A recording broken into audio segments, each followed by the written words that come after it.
everybody. This is the first time I'm using this to do my story, and I still haven't got it worked out for voice recognition. It's supposed to be in there somewhere. This week I've got 3 girls and Garfield. I have lost Cece. Cece must have gone walkabout somewhere because I don't know where she is.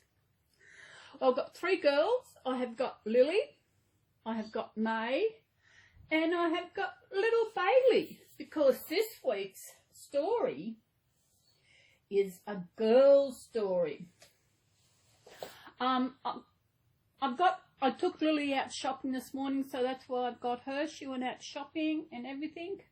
I changed May of the day, I put her in, and I thought I'd bring Bailey in. Now, the story this week is the 12 Dancing Princesses. So that's why I've got girls this week.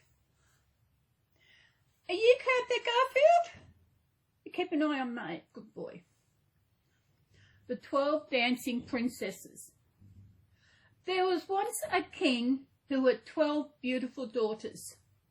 They slept in one room, and every night their father would lock their door. But every morning there were 12 pairs of worn-out shoes under their beds. It was as if the princesses had been out all night dancing. How could that be? It was a mystery no one could solve except the princesses, and they simply smiled whenever they were asked. "Any man who discovers the secret of where the princesses go at night," proclaimed the king, "shall be granted one of my daughters in marriage. But," he warned, anyone who fails after 3 nights will be punished by death."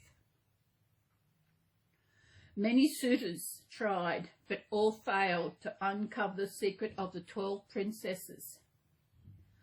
Now it happened that a soldier was passing through the kingdom when he met an old woman.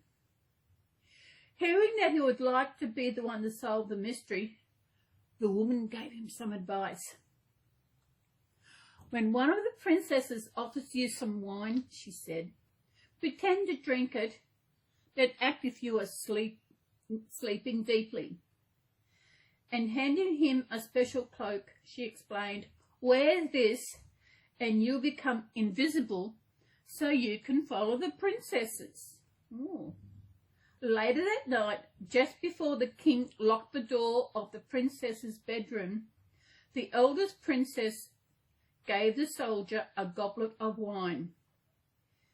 Carefully pouring it away, he soon pretended to snore loudly.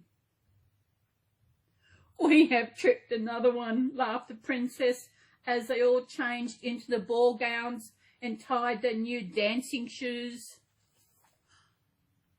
They must go dancing.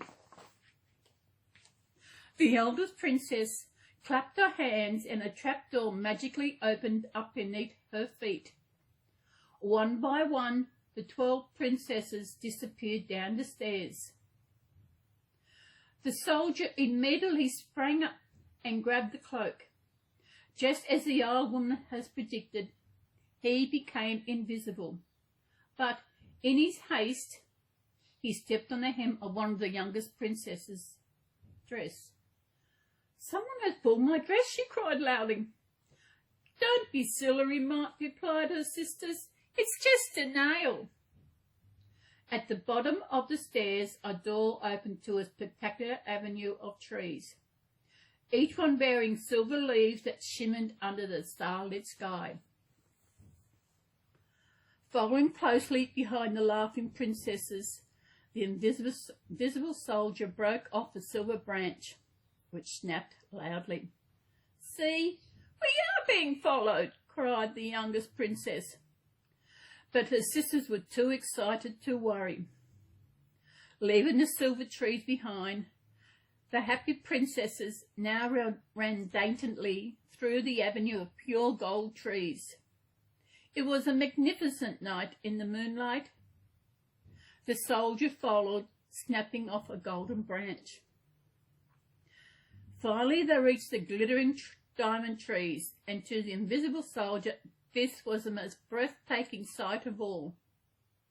As the soldier snapped off a branch from a diamond tree, the youngest princess screamed, but her sisters only laughed more loudly as they ran towards the lake.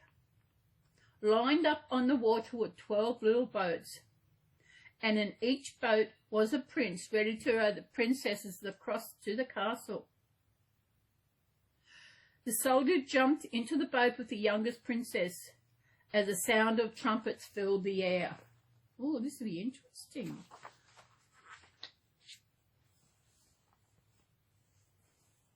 Inside the castle, music and laughter rang out as the princesses danced with the handsome princes in the ballroom. The youngest princess was the only one feeling uneasy all evening. Every time she lifted the goblet of wine, it was snatched out of her hand by a mischievous soldier. She tried in vain to warn her sisters, but they were only interested in having fun. They danced and danced until finally the cock crowed. Then the 12 princes rowed them across the lake. The soldier managed to run ahead of them and was back in bed snoring when the princesses returned to their room. "We're safe," whispered the elder sister, checking up on the sleeping soldier. Happy but tired, the 12 princesses took off their tattered dancing shoes and were soon fast asleep.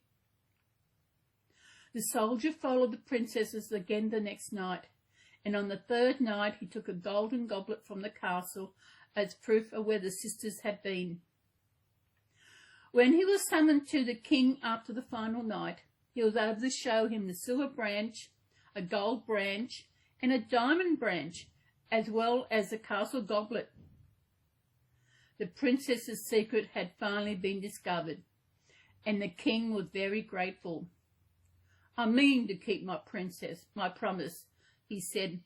"Which of the princesses will you choose for your wife?" he asked the soldier. "I am not a young man," replied the soldier, "so I think I shall choose the eldest." Soon they were married, and in time the soldier became king of the whole country. He ruled wisely and never forgot the old woman in the woods and her words of advice.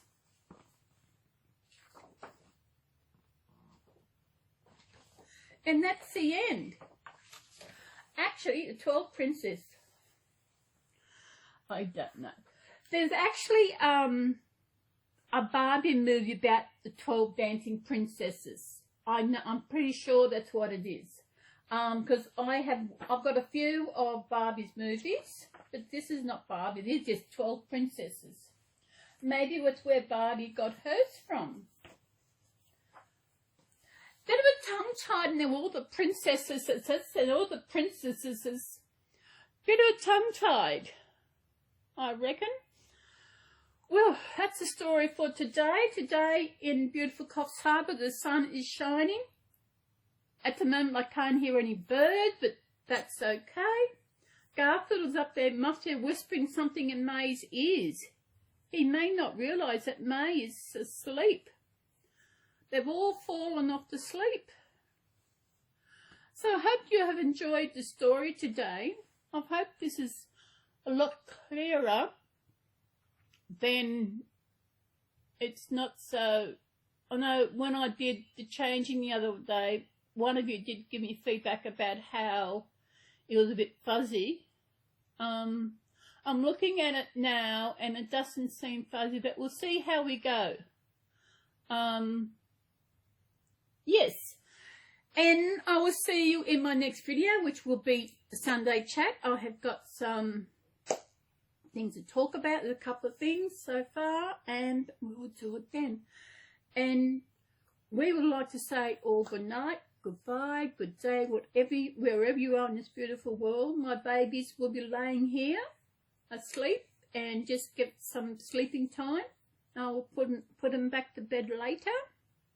And Garfield is going to watch over them for me, like a good boy he is. And I've got to look for Cece, so she would be here for